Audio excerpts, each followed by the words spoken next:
Gara channel keenyaa baga nagaan dhuftanii maal wal argisiisuuf dhufne jettanii telegiraamiin kee hatamuu dhabu salphumatti akkamiin addaan beekta kan jedhuu fi gonkumaa akkamiin akka inni hin hatamne yaa security cimaa gootee irra godhuu dandeetta waan jedha wajjin ilaaluu dhufne jechuudha.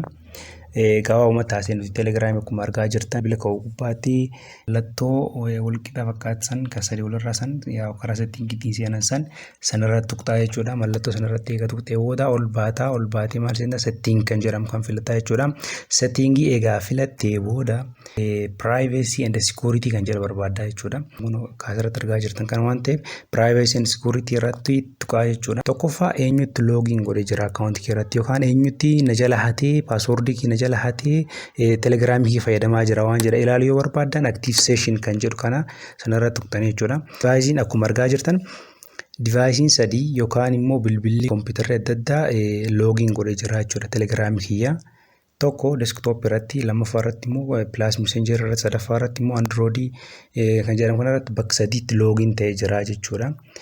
So tumaan guutuu keessa baasuudhaaf terminate all other session kan jedhu kan filattee irra click gootaa jechuudha.